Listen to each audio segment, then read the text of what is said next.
Hello বন্ধুরা, তো নিরামিষ মাস চলছে, চৈত্র মাস, বাবার মাস। তো কী বা ভিডিও দেবো, আজ রান্না করব সয়াবিনের তরকারি। তো নিরামিষ সয়াবিনটা এইভাবে রান্না করেছি, খুব ভালো লাগে, ছেলেমেয়েরা খুব ভালো খায়। তো সম্পূর্ণ ভিডিওটা দেখতে থাকো আমি কীভাবে রান্না করছি। ঠিক আছে, আমার ভিডিওটা যদি ভালো লেগে থাকে লাইক কমেন্ট শেয়ার করে দিও একটু।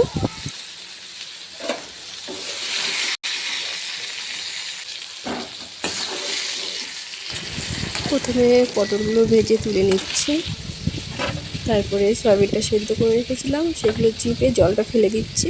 ঠিক আছে, যারা গন্ধ পছন্দ, লেবুর রস দিয়ে এটা সেদ্ধ করে নিয়ে যদি রসটা মানে জলটা ফেলে দাও তাহলে গন্ধ চলে যাবে। আর এছাড়া রান্না করা তো তোমাকে দেবই।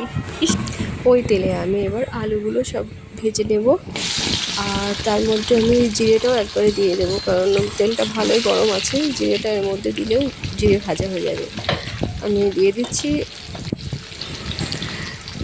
এবার আমি লবণ দিয়ে দেবো, লবণের সাথে এটা ভাজা হতে খুব ভালো হবে, মানে আলুটা তাড়াতাড়ি নরম হয়ে যাবে। একটু ভাপ দিয়ে নিয়েছিলাম জলে, গরম জলে। ঠিক আছে, এবার কী দিচ্ছি স্টেপ বাই স্টেপ দেখতে পারো। আমি এবার এই ভাজা আলুর মাঝখানে দিয়ে দিচ্ছি আদা বাটা। আদা বাটাটা টমেটো দিয়ে ভালো করে এটা কষাতে হবে, আর আদার গন্ধ যাওয়া পর্যন্ত এটা অপেক্ষা করতে হবে, নাড়তে থাকতে হবে।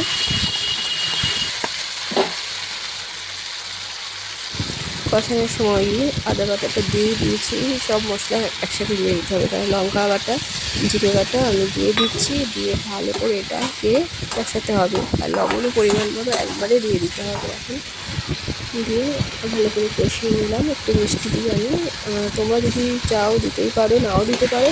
ঠিক আছে, কিন্তু আমার এটা অভ্যাস, নাহলে মনে হয় যেন আমার কোনো স্বাদ লাগছে না, এই জন্য আমি একটু চিনি দিই। পুরো দেওয়া যায়, কিন্তু আমি চিনি দিয়েছি। এবার আমি সয়াবিন সেদ্ধটা যে জল চেপে রেখে দিয়েছি সেগুলো দিয়ে দিলাম, দিয়ে এটার সাথে মিশিয়ে নেব। মশলার বাটি ধোয়া জলটা দিয়ে দিচ্ছি যাতে ধরে না যায়।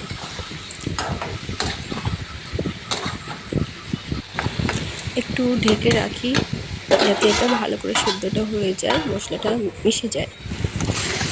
এবার ঢাকা নামিয়ে এতে যা যা আরও কিছু বাকি আছে মেশাতে, যেমন হলুদ গুঁড়ো, যা যা মেশাতে হবে মিশিয়ে দেবো। এবার পটলটা ভেজে রেখেছিলাম, আগে দিলে গলে যেত, ওর জন্য এবার আমি পটলটা দিয়ে দিলাম, দিয়ে এবার গরম জল করে রেখেছিলাম সেটাও যতটা পরিমাণ দেব, কারণ এটা টানবে আরও, আর একটু ঝোল রসা রসাও রাখতে হবে, সেই বুঝে জলটা দিতে হবে। এবার নেড়ে চেড়ে দিয়ে এবার নিরামিষের মেন জিনিস যেটা সেটা দিচ্ছি। দেখো, নিরামিষ যেহেতু ঘি তো অবশ্যই লাগবে, আমি ঘিয়ের পরিমাণ একটু দিচ্ছি। যে যেমন খাও, যাদের হাই প্রেশার আছে তারা অ্যাভয়েড করতে পারো, কিন্তু অল্প দিলে অসুবিধা নেই, নিরামিষে ঘি অবশ্যই দিতে হয়। আর গরম মশলাটাও আমি দিয়ে দিলাম, দিয়ে ভালো করে নেড়ে চেড়ে নামিয়ে ফেললাম। গরম গরম ভাতের সাথে বা রুটির সাথে দুর্দান্ত খেতে হয়। আর কালারটা কি সুন্দর এসেছে দেখো।